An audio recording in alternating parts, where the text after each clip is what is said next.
Hi, I'm Doggo Dutchman, and I famously suck balloons. But I'm sick and tired of people saying that I'm bad, and I want to change this. So I'm gonna prove them wrong by getting a black border in record time. Starting off with the easy levels, they were, well, easy, and it was quite refreshing to just take a break from life and listen to the nice sounds of balloons being popped and New Zealander sea shanties. I did have a small hiccup whilst playing Deflation since I couldn't make any money, and that made me sad. Moving on to medium levels, they were also easy, but I did have some struggles. For example, I always forgot about lead balloons because I'm dumb and I have Alzheimer's. I had a near-death situation whilst playing Apocalypse as I started to get flashbacks of the war, the endless waves of balloons never stopping. The sounds of trees talking. I forgot to record it though. I had completed all the medium levels and now I had to begin with the real challenge. I have also, starting off, the regular hard mode was a piece of cake because of my farms and the the power of friendship. But as I was watching the balloons being obliterated, I thought to myself, is this really worth it? Do I really want to do this? Or am I just doing this for other people? Am I just insecure about my lack of skill? Maybe. I mean, this is just a game about monkeys anyway. Maybe you shouldn't do things for other people and instead focus on yourself.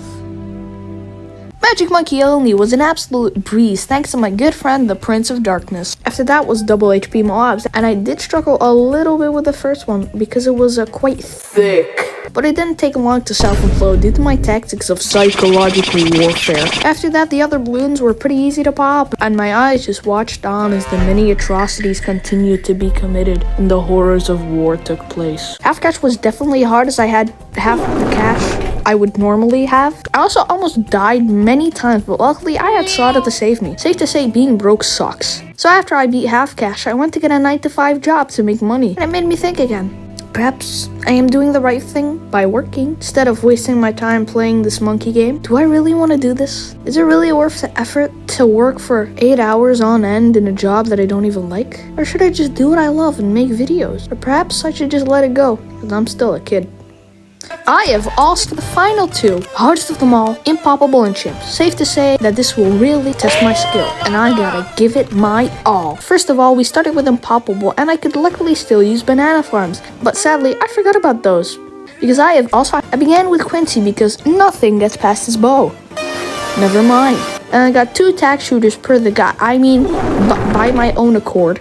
The main reason Impoppable was hard was because everything costed more, and that made me very sad. And in fact made me begin to think of the real world and how it reflects it very well. With the ongoing war, high gas prices, and many people struggling to get by, I think we should all just take a good moment to pause. You don't live forever, you know. Go take a walk outside, say hi to your mom, and go make some new friends. Help those in need and always be kind. You know, I'm just gonna go take a little walk outside. I'll be back soon.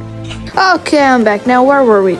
Sorry, I forgot. Then I got a druid because they're surprisingly good, and then a village for the tack shooters. The village would educate the druids and somehow make the tack shooters faster, using the power of friendship. And around 40, I got myself an embrittlement to weaken the balloons by using psychological warfare, making it easier to kill them. Then around 70, I was finally able to set up team trees to help the environment and murder more balloons. So I got myself a trusty old Prince of Darkness, as it is still very cheap. The DDTs were the biggest threat to my run, as they always have been, so I got an Icicle Impale to slow down the DDTs, but it ended up being useless, so I sold it for a first strike to destroy the BAD. Now all that was left was Chimps. It was a good journey, but was it worth it? I've asked so many questions, but I sadly, till now, haven't gotten any answers. So maybe, just maybe, I should just go for it and see. And so should you. Just do what you love and follow your dreams. Unless you're a failed Austrian painter who wants to be a politician. I started off with sod and then got myself a tack shooter. Once one of the trees were gone, thanks to capitalism, I placed 2 ninjas and an alch. The ninjas are professional balloon slaughtering Japanese warrior, and the alchemist was a random guy I found in the alleyway. I got balloon jitsu on both of them and a stronger stimulant, and once the other tree was gone, again thanks to capitalism, I finally got my handy dandy Prince of Darkness. So then I got myself a tack zone to murder balloons even more efficiently, and then I got a super brittle, which is a professional who has worked for the CIA and has gotten good at the previously mentioned psychological warfare, with a village and an alch to go along with them, and lastly a glue gunner to slow down the DDTs using his equipment. After a few close calls and a submarine first strike, I had done it, a black border. But in the end, Was it really worth it? Were all the trials and tribulation really worth such a measly hit of dopamine? Just kidding, it was totally worth it. Ooh.